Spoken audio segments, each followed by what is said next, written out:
Everybody's been so wholesome lately. Well, we're done with that for a little while. All right. So I'm not the brightest guy. So I was actually super relieved when the first question the cop asked me, I knew the answer to. Have you been drinking? I was like, oh, I know this one. I got this. Yes.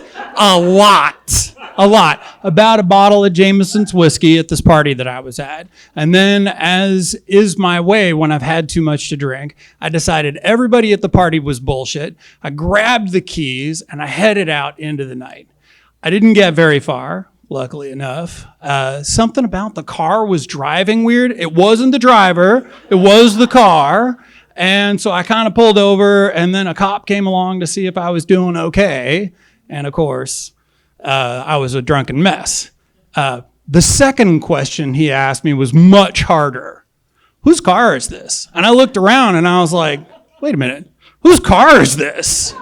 It was not my car. So I grabbed the wrong keys. I just didn't know. So off we went to the drunk tank, and I didn't have a lot of people in my life at the time. So I had some time to languish there.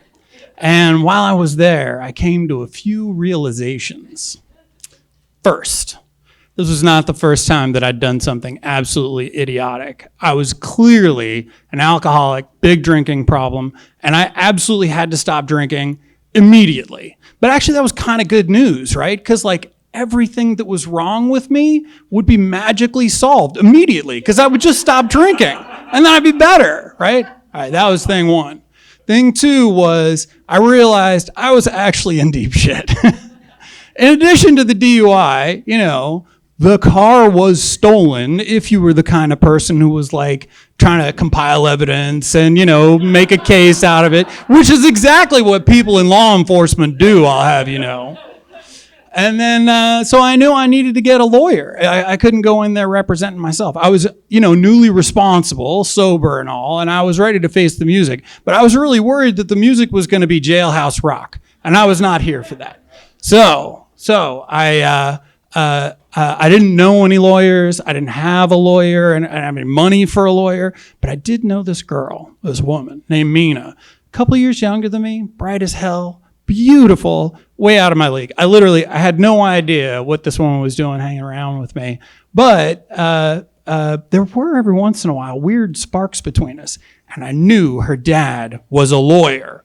So I called up Mina and I was like, Mina, do you think you could ask your dad if he'd represent me in this little predicament I'm in? And she went off and came back and she was like, all right, my dad will do this. Maybe he'll think about it. But he doesn't want to just represent some dirtbag. And I was like, what? Dirtbag? And so she was like, the deal is you got to come over to my house to have dinner with my parents and meet him so he can see if you're good or bad, right? So the only thing I heard there was she's having me over to meet her parents for dinner. This is sparks, definite sparks. So, okay, she was like, there's a couple things you should know. You got to nail the handshake with my dad. He really cares about that. And, it's not just an Asian thing about my family. You take off the shoes when you come in the house, right? Like my mom's a bit of a neat freak and she runs the place like it's a museum. So I was like, okay, all right. So the night of the dinner comes and I'm pretty nervous about this whole meeting the parents thing, right? It wasn't something I'd done a lot of or any of. And so normally how I'd handle that nervousness is I'd stop at a bar and have a few drinks in order to smooth it all out. But no, I was sticking with this, right? So I stopped at a coffee house and I had 3, 4, maybe 5 espressos to bring out my most vivacious personality, right? I really wanted to be there. And then of course I get to the door and I'm trying to wipe the sweat off my hand to really nail the handshake, make sure to kick off my shoes and everything. It's going great so far, right? I head into the kitchen and Mina's mom is busy chopping vegetables, chop, making something good for us.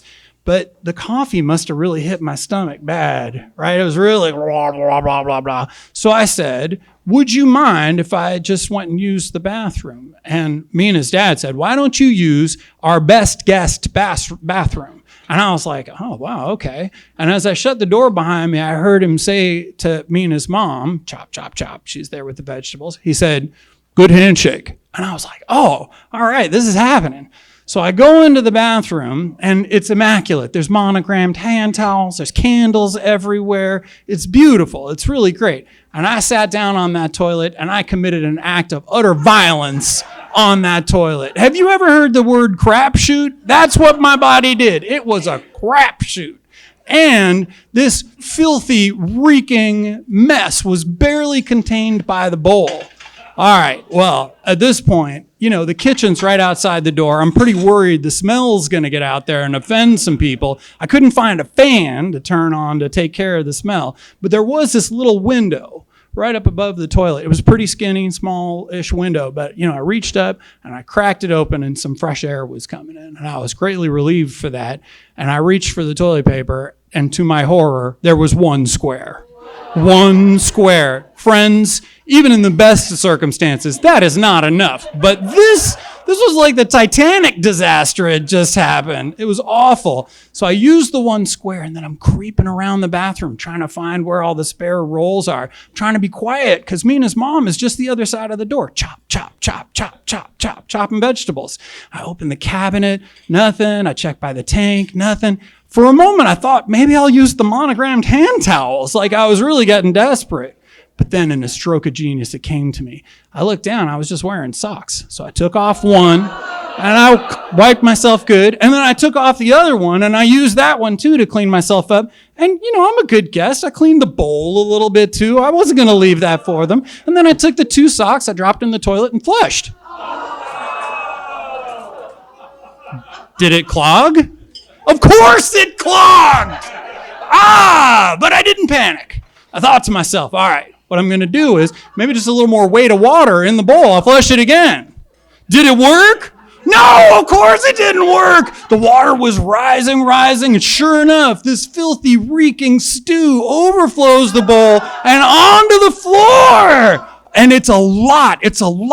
The water is now racing towards the door of the kitchen. On the other side of that door, this family holds my life in their hands. Chop, chop, chop, chop.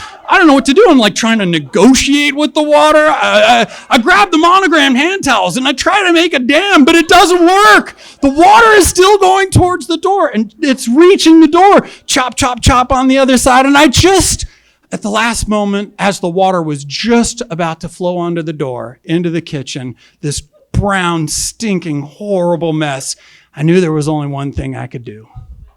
I ran out the window and I sprinted into the dark of the night. I feel like I may have lost a couple of you there. I'm in an Irish bar telling jokes about alcoholism, and what I lost you on was the running out the door. All right, so I ran out the door, and I ran out the window and I went into the night.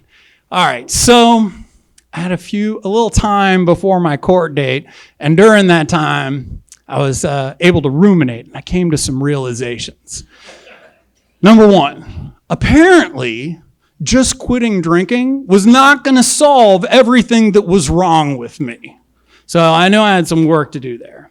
Number two, whatever sparks I'd had going on with Mina had been drowned in the wreckage of that flooded bathroom, for sure.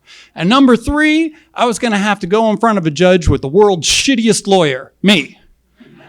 Well, that's what ended up happening. I went and saw the judge, and I did not get jail time. But I did get so much community service that it took me 4 years before I was able to get my driver's license back, which actually worked out okay.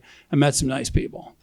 I'd like to tell you that I went and made things right with Mina, but I'm a huge coward, and we never talked again. I don't even want to know what she did with the shoes that I'd left at that house. I'd also like to tell you that I absolutely never drank again and that, I was clean and sober for forever. But friends, that is not how alcoholism works, right? It was years of me making mistakes and run-ins with the law and all kinds of other problems. But I am proud to say that as of right now, I'm 9 years and 2 months without drinking anything. But I do still drink coffee.